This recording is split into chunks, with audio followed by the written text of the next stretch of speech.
Oh, hi, folks. Turn the music down a little bit. Welcome to another edition of the Omnist Hour. Didn't know if I was going to get online today. Turn the music down just a tad more. Took me about 3 hours to get this thing going. Webcam wasn't working for some reason today.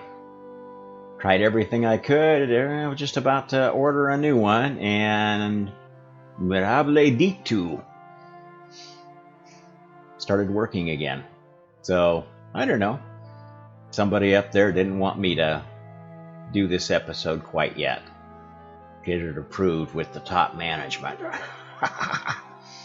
Okay, well, today the topic is going to be perhaps a somewhat contentious one. I want to delve into thinking about what your religion really is. I know many of you will immediately answer that question with Christian, Muslim, Hindu, Buddhist, spiritualist, atheist, agnostic, or look at me like, religion? And that's kind of why I'm doing this episode, because I think that many of us are not quite being honest with ourselves about what our religion is. And that may be because we kind of have a strange definition of what that word means. So let's start at square one, talking about what religion is. I'm going to give you a new definition that's probably not going to match how you define it currently. Bear with me. Feel free to contradict me. Feel free to whatever. Just consider. Okay. So ultimately, what is religion all about? Why do we have religions? Well, to my way of thinking, religion is about embracing a worldview, a set of givens, a dogma that we believe is going to lead us to a better future. However we define that. Now, some people define a better future very narrowly. Some people define a better future as in, I get rich and conquer the world. Some people define a better future as I provide for my family, have a nice place to live, I raise some kids, have a happy marriage, have a lot of friends, happy life, and go to my grave having felt I lived a great life.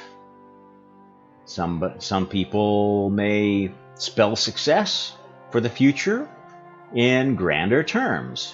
My country takes over the world. My country doesn't get taken over by the world. My party takes over the world.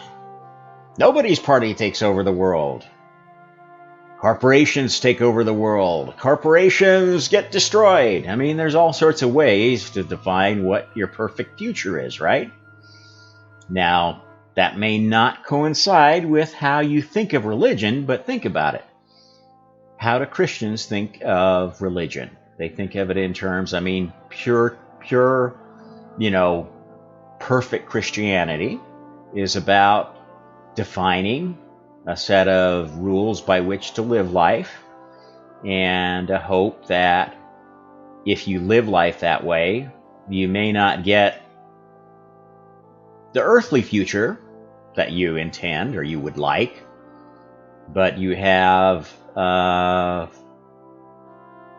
after future, an afterlife in heaven, or as part of the ones that are going to be saved when the apocalypse happens. Every religion has that basic characteristic. It gives people a set of things that they need to live by, they need to do, or they think they need to do, in order to accomplish a future state, even if it's not earthly, even if it's heavenly, that is desirable enough to live the life that is required by those dogmatic precepts that we base our religion on. Now, so given that sort of definition, let's talk about, well, what does this shape of religions, what does this space, this population of religions kind of look like? And let me give you a model that you can visualize. So imagine a big globe, like the whole Earth. Okay? And on that globe are people that believe all sorts of different things from different points of view. And they're looking into the center of that globe, to this perfect center, and seeing the culmination of their vision, their religion. Whatever it means for them, whatever motivates them, whatever makes them strive, helps them make their decisions in life. That's this centerpiece. This thing that some people call God, some people call Source, some people call the divine plan.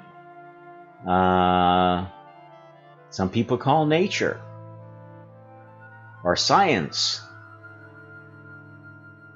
Whatever you think of it. I mean, you may not even have a name for it, but I'm sure every one of you has a vision of future perfect. The thing is that in this grand sphere of visions looking in on this future perfect, you can have all sorts of perspectives on that. You can have a highly materialistic perspective that says that, well, the future goes to those who grab it, those who seize it. That's kind of the social Darwinist point of view. If you don't believe in an afterlife, you don't believe in any consequences other than, whatever the prevailing laws of wherever you live are, and whether you get caught, you could be viewing this religious sphere as whatever I do is going to make me better. If I can use or abuse or coerce anybody on my path to this perfect future, I can do it. And it's justified because I am pursuing my image of perfection. And, if you think about it, this space of differing views, differing perspectives, is what religion is all about. And it's not just the things we call religion. Let's look at the space. There's a space on that globe of people who say, I'm not religious. Or even I'm atheist. I have no religion. I abhor the whole idea of anything divine. Now, that space of people has many different people within it too. Some of them might believe that, I think communism is the right way. Marx defined everything. Religion is evil. We have to destroy all religion. We have to replace it with worship of communist ideals. And there are many people that believe that way, and that's kind of one subset. And when you view it that way, I think you can readily accept that that is indeed a religion. If it barks like a religion, if it walks like a religion, if it smells like a religion, it's probably a religion, and it is. And these religions even define gods. When a leader emerges in the communist world that displays the characteristics of a communist god, Stalin, Mao, Lenin, they take on all the attributes, and their system encourages that. And anybody who's at all familiar with what's going on in China today knows that, the second incarnation of the Chinese Communist God is Xi Jinping. After Mao Zedong. And under his rule, the interim leaders who were maybe a little less communistically noble and pure and holy are considered less good than a strong man like Mr. Xi. It worked that way in Nazi Germany too. That was another religion. Anybody that knows anything about the history of National Socialism in Germany cannot escape the fact that it was indoctrinated into the people just like a religion, using all the same tools, all the same techniques, all the same kind of dogma. It was based on nationalist dogma and racist dogma. The racist dogma of the Aryan purity, the nationalist dogma of German superiority. So I've lived in Germany, and there are many people in which that dogma still persists. And it's based on a lot of good things. I mean, there are many, many things that Germans excel in. And there are things that obviously lead to better productivity, smoother functioning of industry, better, very complicated products, and expensive, mostly. And so behind every religion, there's certainly a truth. And that's what lends an aura of credibility to the religion. Let's see, where are we going to go from there? Okay, so from a large standpoint, there are religions. I think you're going to come to the conclusion now that any ideology, whether it's theist or non-theist or atheist, is a religion. It's a basis for your life. And some of the religions that we actually follow are some of the least apparent. Okay, here's a religious precept. If I work hard and do everything they tell me, I'm going to get ahead. Is that a true statement? Is it a true statement in every culture, in every age? No, obviously not. Yet there are people that treat that statement, that simple statement, as dogma. And they believe it so down to their core that anybody that doesn't follow that precept is a bad person, is lazy, is against their religion. There are people who believe that technology is going to save the world. Oh, we have problems, but science is going to solve it. Technology, science, that's a worship.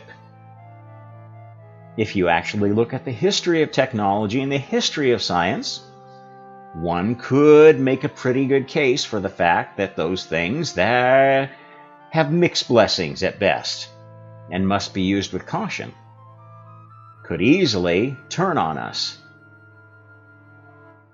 There's others who have a religion of, well, nature is perfect. And we just need to get back to nature for humanity to be perfect. Well, nature is nature. It's everything that's natural. Well, humans are natural. We aren't some special thing that got planted. You got nature here and humanity here, and they're diametrically. We're part of nature. We're another species. Every species develops their technology. We have technology that other species on this planet don't have. And we probably don't have a lot of technologies that species on other planets have. And being natural doesn't really have any meaning. If you have the knowledge to do something, you're going to want to use that knowledge, and not for anything bad. Most people at least want to rationalize that they're using their knowledge for something good, to make the world a better place. It's easy to make those rationalizations, especially if you're the CEO of a company or the leader of a religious organization or the leader of a country. So what I'm trying to get round to you is that this idea of there's religion versus not religion is bullshit. It's all religion. You cannot exist as a human being without a set of beliefs that guide your actions. Even if it's the belief that I'll do whatever the fuck I want because I'm my own me and I don't care what anybody else thinks. And there are a lot of people that have that religion. And they live their life that way. They tend to be fairly lonely people or fairly unhappy people, but that's a choice. So what I would like you to think about is what really is your religion.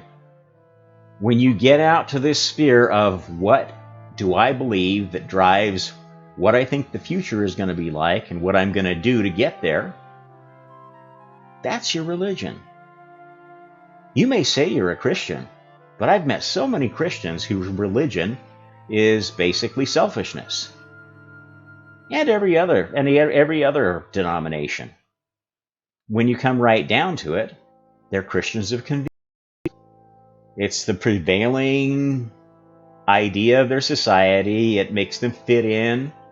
It allows them more opportunities than if they were some other religion in their particular country or community. And it gives them more opportunity to succeed materialistically, financially, in power and status, in ability to attract a mate, whatever. That's not a Christian. You are not answering that question accurately when you say you are a Christian, if that is your mindset. And that applies to other religions too. I'm not meaning to single out Christians. Every person has a religion. They have a set of values that they base their decisions on. And unless they're nihilistic in nature, they want to actually destroy everything, which I guess maybe there's some people like that. I guess those would be the real anti-religionists. Those set of values are what you hold on to try to make the future that you think is desirable from your point of view, be it narrow or wide. And there's not necessarily a better place to be there. There are many people who are living for themselves, living for their families, doing the best they can in their little niche of the world, and it works for them. They don't need to get involved in the big issues of politics and world economy and the battles of religion. They just live their simple life in their own little place, and they make peace with their little universe. And that's perfectly okay. You're not gonna find a lot of those people committing major crimes. You're not gonna find a lot of them causing a lot of trouble for their neighbors. And to the extent they're happy living a life like that, more power to them. There are other people who have a very large view of religion, and they make it a very important part of their life. There are people who have a religion of everybody needs to eat this way, everybody needs to use this medicine, everybody needs to think this spiritual thought, and then everything would be perfect. And if you don't, you're part of not perfect. And one of the most dangerous one of these cults, which all religions are cults to some extent, is basically the one of oneness. There are many, many religions that preach oneness. What is that? What is oneness? You get different answers from different people, but ultimately, that belief is a belief that everybody should think the same thing, should have the same values, and if they don't, something's wrong with them. Oh, they're low consciousness. Oh, they're not very enlightened. Oh, they're not very holy. They're misguided. And as you can see, this sort of oneness approach to everything creates elitism. I'm better than you because I have the perfect vision of the future. And that's very dangerous. Because there are very, very, very few souls in the multiverse that have a wide enough perspective to really know what's perfect for the multiverse, to really know what the divine plan is, or that there is a divine plan. And I would like to caution you very strongly against those who have oneness and dualist religions, or nihilist. Nihilist are, those 0, 1, and 2 are paths of belief that are self-centered, self-serving, and easy to be misled by Pied Pipers. And a lot of the problem we're seeing in the world today is infant souls, young souls, getting misled by Pied Pipers. Maybe why I picked this nice backdrop that I put on. Looked appropriate to me. There are all kinds of Pied Pipers. And I know we normally don't talk about politics too much, but let's talk about some of the big Pied Pipers of modern times.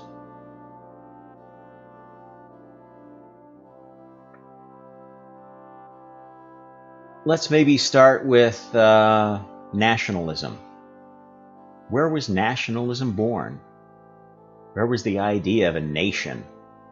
As opposed to, just like a ruler standing for a certain place. One could well argue that nationalism originated with Joan of Arc. Think about it. She was the first really, really well-known leader that stood for a nation. Well, I mean, since Roman times, you could argue about this, I suppose. But the nationalism that created France and was absent from Germany until much later was the force that created the Napoleonic Wars. It was the force that,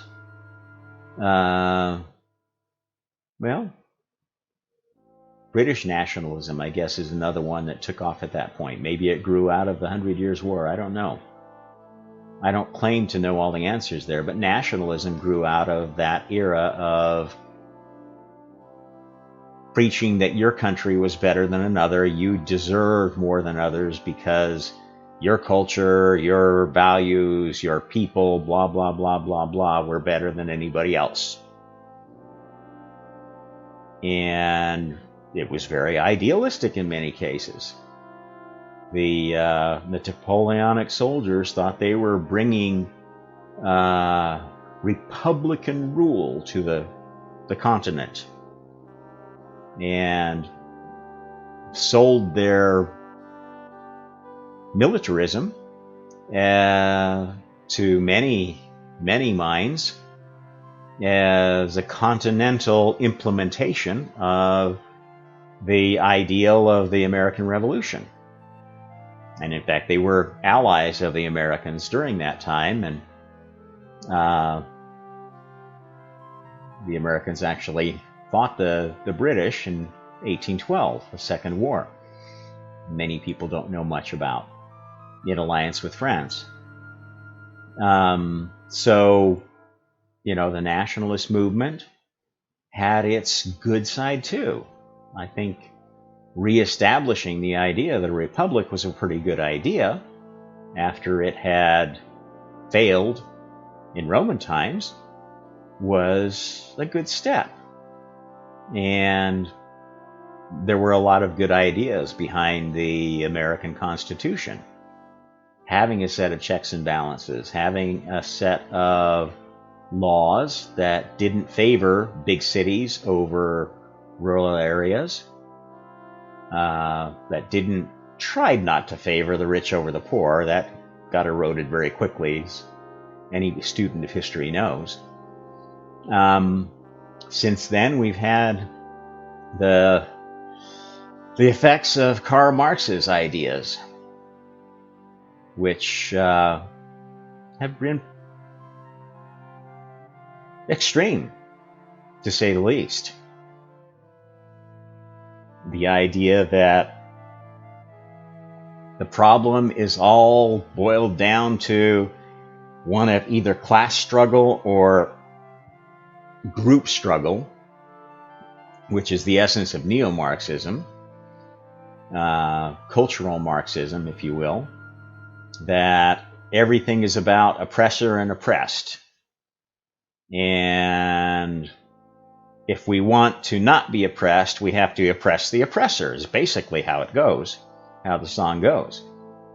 So Marxism is all about defining who the victims are and getting them organized to attack the oppressors and make them the victims in turn. Not a very healthy system at all. And we're seeing the dark side of that unfold all over the world now. In Cuba, with what's going on in Hong Kong, and the growing conflict, the coming conflict between communist China and Taiwan, and some of the rest of the world, hopefully, as well as the social problems going on in the U.S. Where did this cultural Marxism come from? Why? Why would anybody want that? Who in their right mind would... I mean, you can understand maybe misleading some people who with ideas of populism. But it's got to be funded.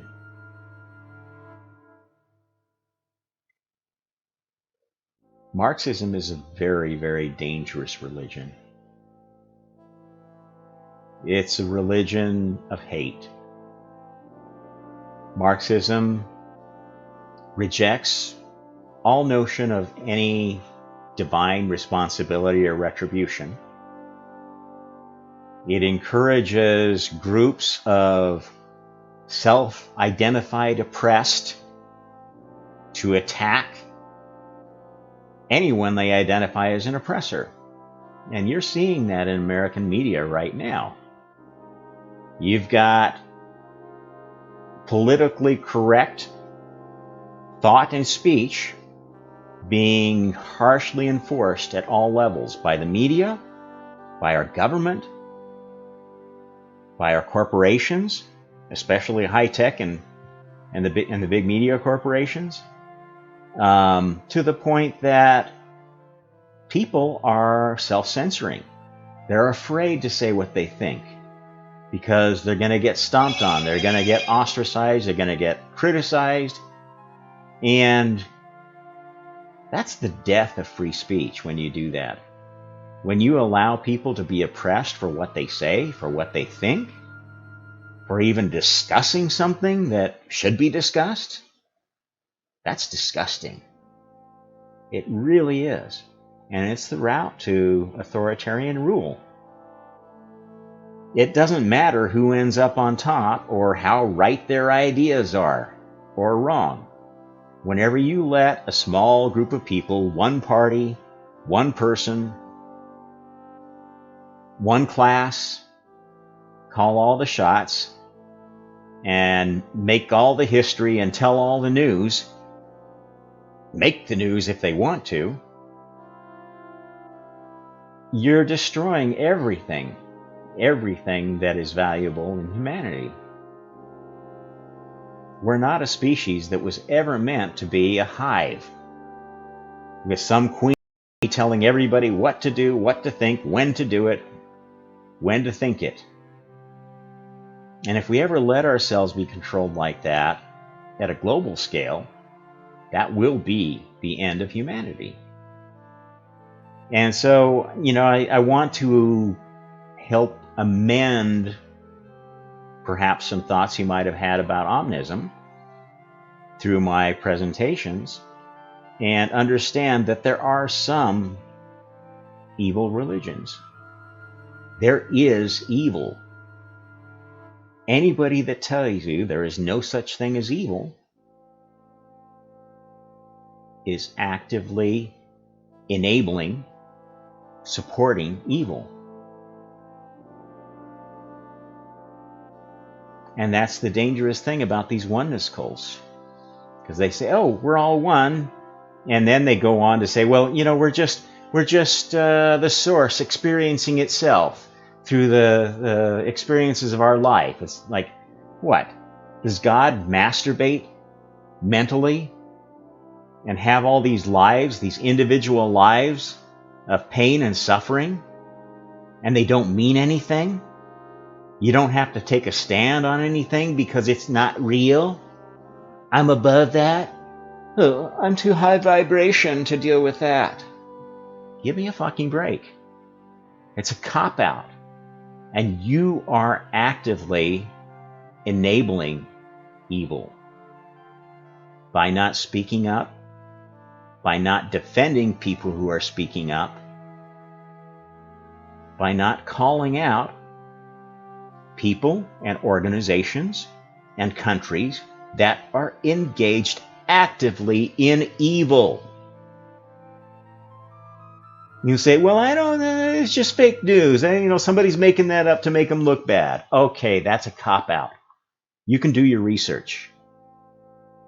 You can go listen to people who have real experiences of oppression, real experiences of their human rights being taken away, and civil rights, their voices being suppressed, their children being indoctrinated, their schools teaching indoctrination that is purely political and has nothing to do with anything based in truth. And if you defend that, you are a defender of evil. You know what they call defenders of evil? Evil! You don't have to be an attacker to support evil. In fact, some of the people that preach peace the hardest are evil. What is peace but the absence of war?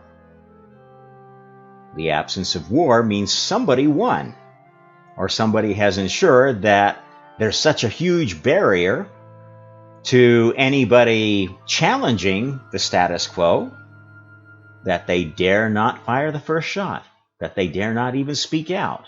If that is peace, it's piss. and it is far from anything holy, anything good.